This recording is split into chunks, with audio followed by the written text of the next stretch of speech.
Stonehenge. The very name evokes wonder and mystery. The prehistoric monument in the Salisbury Plain of England is about 5,000 years old, taking an estimated 1,000 years to finish, around 2000 BC, predating the Great Pyramids of Egypt and the Roman Empire.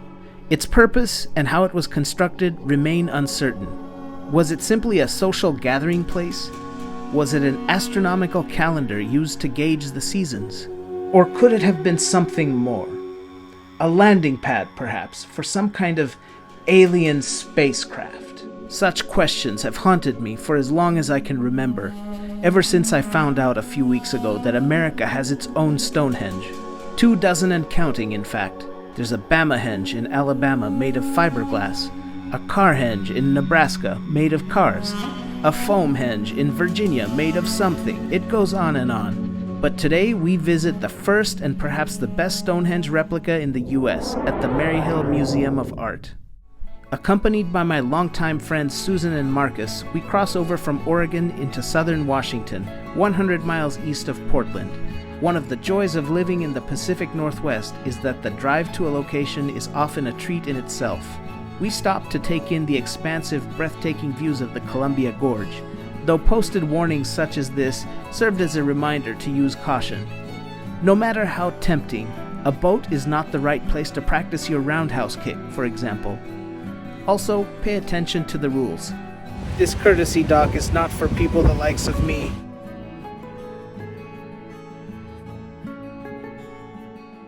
When we arrived at the museum, its mysteries began to unfold, such as, why is there a museum here? Wait for it. Wait for it, wait for it, wait for it, wait for it, wait for it, wait for it, wait for it. Oh! This property was originally intended to be a mansion for railroad magnate Sam Hill, but in 1926 he had his friend Queen Marie of Romania pay a visit to inaugurate it as a museum of art. Fun fact, some people just gifted Queen Maria an entire damn castle. The very same one that inspired Bram Stoker's Dracula.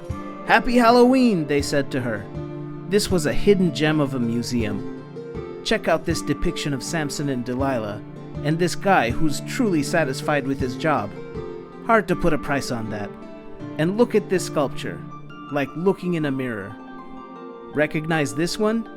It's the only known plaster cast of a reduced version of The Thinker by Rodin. This quirky little museum had kind of an amazing mishmash, including little French fashion dolls and numerous works of Native American art, like this. One of the things I was most excited to see was this exhibit of international chess sets. Here are some of my favorites.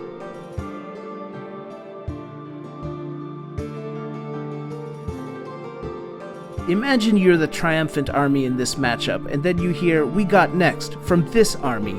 Devastating. No matter the army, I proclaimed far and wide in this room, "I'm the real king." I then ventured to the balcony as a royal might, but alas, there were no adoring subjects to whom I could decree, "Don't forget to like and subscribe, y'all."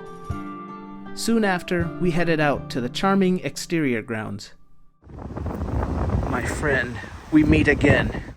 Having explored the main museum area, it was time to visit one last exhibit a few miles down the road. So here I am at the world-famous Stonehenge replica. While this Stonehenge might be younger and some would say hotter, the original Stonehenge has the kind of wisdom and experience that just can't be replaced. As with the original Stonehenge in England, a number of theories have been postulated for this full-scale replica. Was it the work of an ancient civilization, perhaps aided by alien technology? Or was it, as this sign would argue, America's first World War I memorial, established by Sam Hill, a Quaker pacifist, in 1918 and completed in 1929? Even for this crack team of amateur tourists, it's a mystery just too big to solve. We end today's journey with a segment called Travelsized Tales, miniature stories for people on the go who want to enjoy literature, but not too much.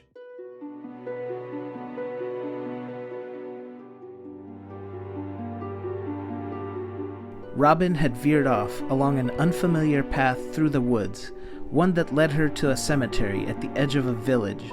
She heard the sound of an infant crying near an unmarked headstone. "Hello?" Robin asked. "Is anyone there?" She picked up the baby, who softened its tone. "Who could have left you here? This is no place for a baby." "No," the baby said. "But it's a good place for a demon." That's just too scary. We can't end on that note. Here's a bonus travel-sized tale.